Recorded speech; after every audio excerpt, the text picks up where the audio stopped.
Ce fut une journée sur le terrain pour les libéraux et les non-libéraux qui ont convergé vers l'hôtel Terrou-Bi pour une conférence d'un jour sur la problématique de la dimension sociale du libéralisme. Liberté, responsabilité, égalité en droit, solidarité, tolérance, justice sociale, droits de l'homme comme valeurs fondamentales sont quelques-uns des mots qui ont résonné dans la salle de conférence au cours des discussions des participants autour de la place du social dans le projet libéral. La conférence qui s'est tenue le 2 mars 2011 était organisée par la Fondation Friedrich Naumann pour la liberté, dont l'attachement aux principes directeurs régissant le libéralisme n'est plus à démontrer. Il s'agissait, entre autres objectifs, de se soumettre à l'exercice consistant à faire un éclairage sur les fonctions sociales du libéralisme et de démontrer que ce dernier et le social sont deux concepts inséparables et qui se conjuguent en un seul mot. Mesdames, Messieurs, la question « Pourquoi les libéraux doivent se justifier toujours sur le terrain de la morale et du social ? Pourquoi ils se trouvent souvent dans la défensive se pose avec force ? Jamais encore un courant de pensée politique n'a été aussi injustement diabolisé et discrédité. Pourtant, je suis convaincu que le libéralisme, vision humaniste par définition, est la seule vision de la société qui ait, à ce jour, donné la preuve éclatante de sa supériorité qualitative. La question de savoir si la victoire du marché laisse une chance et une marge à la démocratie sociale trouve toute sa pertinence. D'aucuns voient dans le libéralisme seulement une doctrine économique, l'assimilant au marché et au capitalisme, d'autres le réduisent à la sphère politique. La gauche l'attaque souvent sur le terrain de la morale et du social. La tâche incombait donc aux libéraux de passer à l'offensive afin de revisiter les contours de leur projet de société dans un débat contradictoire au nom de la nature pluraliste du libéralisme. Cette conférence, organisée quelques semaines à peine après la tenue du Forum social mondial à Dakar en février 2011, est une composante de la plateforme de dialogue politique de la Fondation Friedrich Naumann pour la liberté dénommée Forum libéral.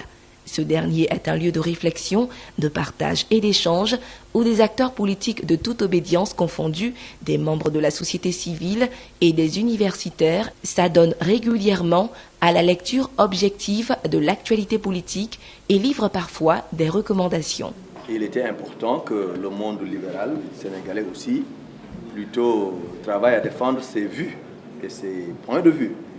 C'était plutôt profiter de cela pour clarifier et éviter un certain nombre de confusions et montrer véritablement que notre modèle de société est certainement le meilleur modèle de société et inéluctablement les uns et les autres iront dans cette direction parce qu'il n'existe pas d'autre alternative.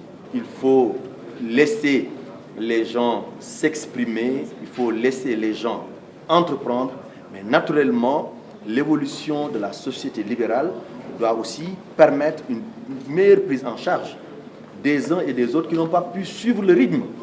Et c'est ça que nous avons toujours dit. Donc, oui au libéralisme, mais avec une responsabilité sociale évolutive, contextualisée, accrue et régulée, pour pouvoir prendre en charge les aspects sociaux qui sont fondamentaux. Force est de constater que la plupart des idées qu'on se fait du libéralisme est loin de correspondre à ce qu'il faut entendre par le terme. En effet, le libéralisme est une morale individuelle, un projet global de société reposant essentiellement sur la confiance donnée à l'individu, pourvoyeur d'idées et réservoir de talents. L'éclosion de ces talents pourrait et devrait être bénéfique à toute la société dont aucun membre ne doit être laissé en rade. Il s'agit donc de créer un cadre d'épanouissement pour tout un chacun, de saisir les opportunités, de créer des ressources et richesses dans une société où la compétition est de mise. Mais qu'en est-il des minorités ? Les libéraux les protègent et les défendent avec bec et ongles au nom du refus de l'exclusion et de l'exigence démocratique selon laquelle la société doit donner sa chance à tout le monde et n'abandonner aucun de ses membres au bord de la route. Am Thiam dirige l'Association des handicapés physiques du Sénégal. Il estime qu'en Afrique, le modèle du libéralisme devrait aussi s'occuper de l'intérêt de groupes particuliers. Alors, le rôle de l'État, c'est de prendre en compte les minorités, comme par exemple les personnes handicapées qui représentent entre 10 et 15% de la population. Parce que le processus démocratique, les gouvernements étant élus par la majorité, il faut prendre en compte aussi les minorités et c'est le rôle de l'État. Dr Ousmane Kouma, faculté des sciences juridiques et politiques de l'université Cheikh Anta Diop de Dakar. Selon lui, le libéralisme est un concept universel qui ne saurait être réduit à un espace géographique. L'Afrique et ses réalités et l'Europe. Alors ça c'est un très vieux débat. Toujours, oui, mais vous nous parlez de démocratie à l'occidentale, oui, mais nous avons nos réalités africaines, oui, mais bon, il y a des valeurs qui sont universelles. Les notions de liberté et d'égalité en font partie. Démocratie à l'africaine, qu'est-ce qu'on met dedans? Moi, je suis méfiant. On est démocrate ou on ne l'est pas. Il n'y a pas de démocratie à l'européenne, à l'américaine. Voilà, les fondements sont les mêmes. Après, tout dépend de l'aménagement qu'on apporte. En effet, le projet libéral montre de plus en plus sa supériorité qualitative à travers le monde et a survécu à tous les assauts idéologiques répétés lancés contre lui depuis pratiquement 3 siècles. Il a pu vaincre son dernier adversaire, l'idéologie communiste, faisant tomber les démocraties populaires de l'Europe de l'Est les unes après les autres. Aujourd'hui, qu'on se réclame de la gauche ou de la droite, tous les régimes politiques gouvernent avec les principes libéraux.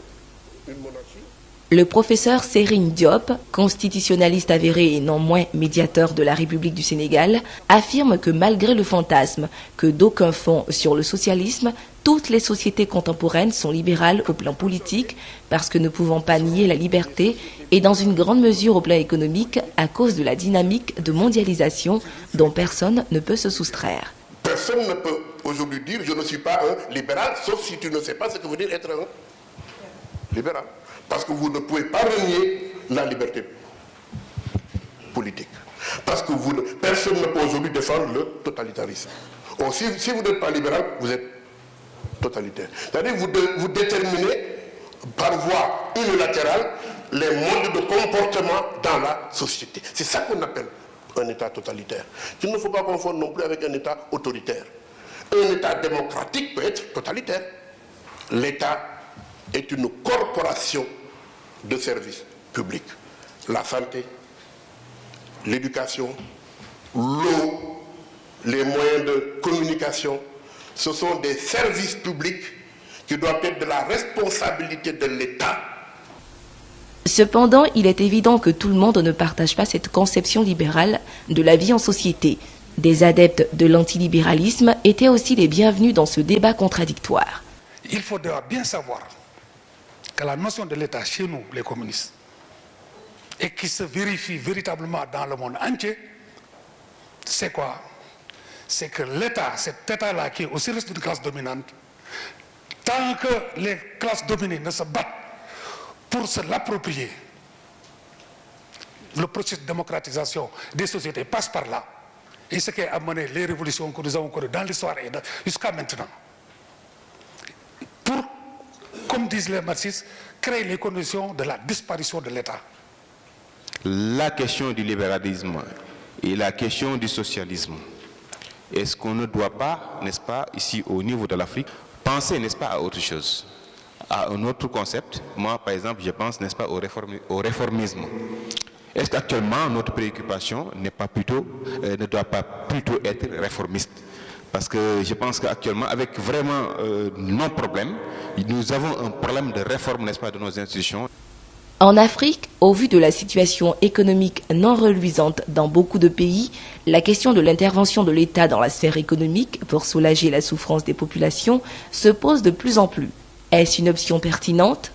Nous avons mis en évidence les différents défis des politiques publiques inspirées par l'économie de marché, les défis de pauvreté. Vous savez que nous sommes plus d'1 milliard dans le monde qui souffront donc de l'extrême pauvreté, les défis environnementaux avec le changement climatique, avec la destruction de l'environnement. Et enfin, nous avons cherché donc à bien cadrer le rôle du secteur financier, puisque dans le modèle théoriquement, lorsqu'il fonctionne, la monnaie est neutre et la finance ne devrait pas exister. Et cela signifie que probablement les questions d'asymétrie d'information, les problèmes de coûts de transaction sont certainement beaucoup plus importants qu'on l'avait imaginé auparavant, ce qui veut dire que les institutions, que l'État ont véritablement un grand rôle à jouer dans les économies de marché, dans les pays développés, a fortiori dans les pays pauvres comme les nôtres. Monsieur Cheikh Oumar Tidiane Tall, économiste expert consultant en management, a aussi donné son point de vue sur le social dans l'économie de marché, les fonctions sociales du marché. La Banque mondiale avait amené un expert indien, puisque les Indiens ont beaucoup développé la création d'entreprises et ont pu démocratiser l'accès à la création d'entreprises, et ils devaient étudier donc les prédispositions des Sénégalais à aller en entrepreneuriat. Quand il a fini son rapport, il m'a dit « Je vais vous faire en fait un rapport que je n'ose pas rendre public. C'est qu'il y a dans votre pays des valeurs qui n'encouragent pas à être entrepreneur. Qu'est-ce qu'un entrepreneur chez vous? C'est celui qui n'a pas fait des études poussées, le faiseur de coups, qui est le compagnon de l'homme politique, qui lui attribue des marchés, quotas de tomates, quotas de thé, quotas de riz, et puis il repasse à la caisse parce que c'est comme ça aussi qu'il faut financer le clientélisme politique. Mais c'est celui qui a échoué dans la société qui devient commerçant ou homme d'affaires. Donc si bien que nous avons assimilé dans nos valeurs l'homme d'affaires ou le homme d'affaires, nous l'avons assimilé au voleur. Et donc, à la limite, quand nous parlons profit, ce n'a pas une valeur noble, c'est du vol. Donc, le modèle du jeune Africain ou du jeune Sénégalais, c'est de ressembler à l'ancien administrateur des colonies. Et donc, vous êtes heureux de gravir les échelons et d'aller dans l'administration. Quand vous n'êtes pas allé dans l'administration et que vous êtes homme d'affaires et que vous avez un peu d'argent, vous voulez ressembler à l'administrateur des colonies. La question de la nature et de la position de l'État dans l'économie divise les libéraux et les socialistes. Là où les socialistes prônent l'État-providence et omnipotent, les libéraux proposent moins d'État, mieux d'État. Un État fort, mais qui doit se limiter à ses fonctions dites régaliennes.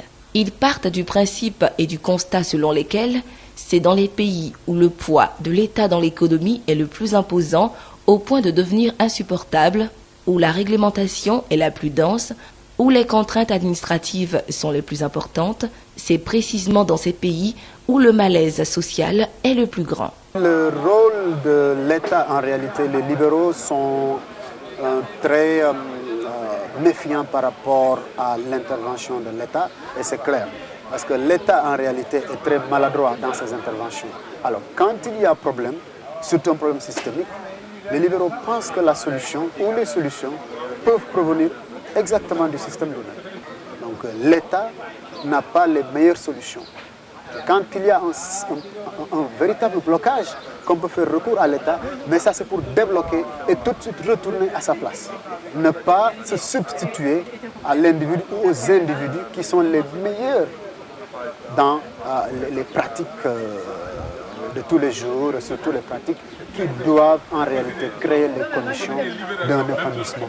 Et la curiosité au sujet du libéralisme a suscité un grand intérêt chez les participants qui voulaient en savoir plus sur le concept. Moi, je ne vais pas aller là où vous aviez campé votre débat. C'était par rapport à l'égalité des chances et l'égalité des chances par rapport aux races. Vous avez donné cet exemple. Moi, je vais donner l'exemple de l'égalité des races par rapport au sexe. Et c'est un argument, le pourquoi je vais mourir libéral.